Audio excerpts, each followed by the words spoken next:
É. E até aproveitando esse gancho do crepúsculo dos ídolos, onde ele questiona esses modelos mentais, religião, por exemplo, e aí muita gente que é cristã fala, poxa, falou de Nietzsche, eu já não quero saber, por conta da afirmação dele de que Deus está morto. O que Nietzsche queria dizer com isso, quando ele afirmava esse tipo de coisa? Bom, em primeiro lugar, é uma afirmação provocativa, porque é uma impossibilidade. Se Deus não existe, não pode ter morrido, e se Deus existe, também não pode ter morrido. De tal maneira que, nos dois casos, não funciona. Agora, o que ele quer dizer com isso é eu diria, a crise do que ele mesmo chamava de sistema religioso de pensar. Ou seja, o sistema religioso de pensar, ele, digamos, ele enquadra a vida em padrões aplicáveis a qualquer vida, né? Submetendo-as a uma valoração do tipo, este é um canalha, este é um bom homem, este é péssimo, aquele é um monstro, aquele não sei o quê, etc. e tal. Então, no final das contas, a partir destes frames, né, desses modelos, desses enquadramentos pré-existentes, a vida acaba sendo encaixotada e valorada de acordo, correspondentemente.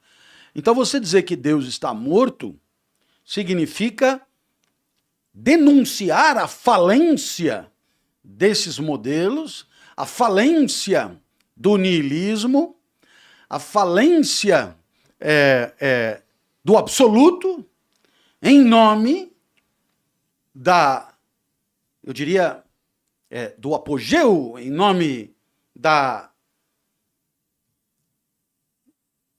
consagração, eu diria, do quê? Do que é terreno, né? Do que é vida, do que é sensação, do que é experiência, do que é energia, né? Do que é energia, do que é força vital. Então, a morte de Deus significa que a vida não está mais regida por um olhar julgador que a transcende.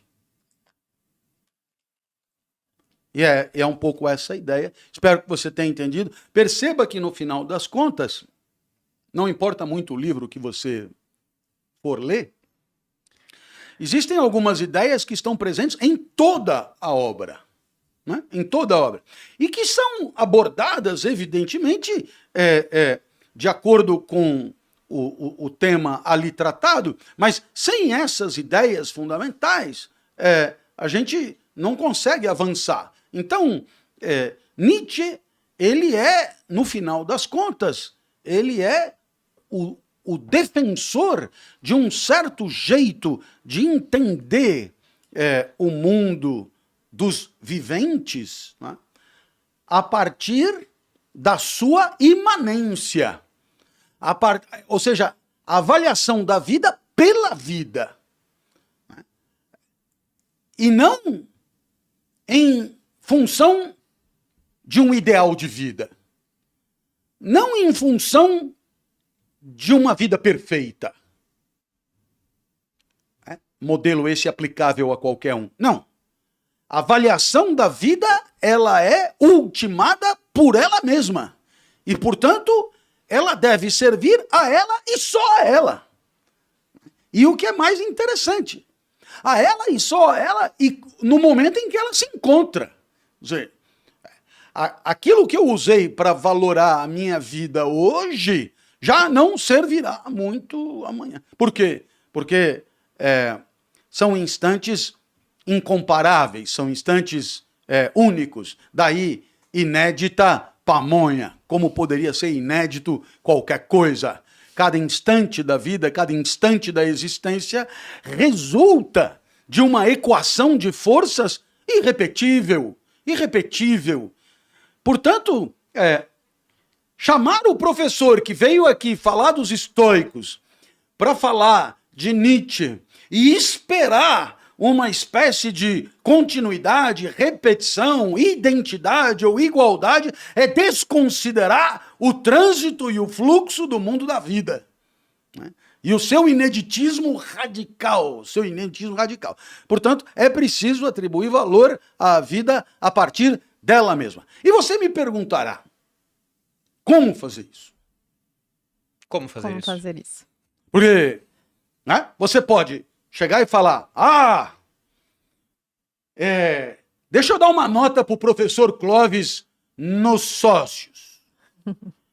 Eu vou comparar com o Cortella. Eu vou comparar, não sei se... eu vou comparar com a monja que foi lá, eu vou comparar... Então, você está avaliando a vida, que é essa, por uma referência que lhe é exterior. Tá evidente. Né? Tá evidente. Nem é tão absoluta assim, mas é exterior. Claro que você poderia ir mais longe e ser um nihilista mais radical. E você poderia propor uma espécie de desempenho ideal em podcast. Né? Desempenho ideal em podcasts. Eu me lembro uma vez de participar de um evento de fonoaudiologia, era um evento universitário importante, eu não sei como eu fui parar nesse lugar, mas era um pouco para falar da fonoaudiologia nos meios de comunicação, etc. Acabei indo, e eles falavam lá de um tal de padrão de excelência vocal, PEV, padrão de excelência vocal. Eu peguei e falei, nossa, e isso aí é a voz perfeita? Falei, interessante, e alguém tem a voz perfeita? Não. Falei, então... Bom, mas então é todo mundo doente? Isso, vai, mas aí é inimaginável, porque você monta um mundo, né, onde você coloca a saúde, a sanidade, como sendo ideal, portanto, não pertencente ao mundo da vida, e claro, a patologia, a doença fica de 100%. Aí eu me apresento como o curandeiro. Nossa, é um esquema muito, muito bacana, mas aqui é só um exemplo, porque no final das contas, a multiplicação de enfermidades não é uma exclusividade do mundo da fonoaudiologia. Todo mundo da saúde multiplica as enfermidades para poder curá-las por especialistas. Agora, do que eu estava falando mesmo? Como ser, você falou. Claro. Eu posso julgar pelo PEV, né? Desempenho ideal em podcast, aqui é o DIP, né? Em relação ao DIP, o professor Clóvis bateu 8,2, né? Ou então, você pode fazer mais. Eu vou esperar para ver quantos assistiram. Porque tá mais na moda. Número de views, número de likes, números lá. E aí, aqui foram 100 mil, aqui foram 200 mil. Esse é 2 vezes melhor do que esse. E ponto. E acabou. Perceba que isso é uma forma de julgar a vida por uma transcendência. Sim. Por alguma coisa que lhe é exterior. Sim. Tá perfeito? Então, obviamente, a pergunta é, como é que eu faço para julgar a vida pela vida? E esta é mais uma ideia central do pensamento de Nietzsche, que é a ideia do eterno retorno. Até aproveitando, Diga. Clóvis, eu tenho aqui uma anotação de uma palestra que eu assisti sua, onde você dizia que a solução antinihilista é o eterno retorno. Dentro da perspectiva nietzschiana, sem dúvida. O que seria esse eterno retorno? E eu queria insistir mesmo, que eu estou falando aqui um monte de coisas provocativas, mas elas só estão sendo ditas porque nós estamos dissecando um autor que é profundamente subversivo. certo? Eu queria dizer que não somos obrigados a concordar com nada e que há até iniciativas de filósofos como a obra Por que não somos Nietzscheanos? Né?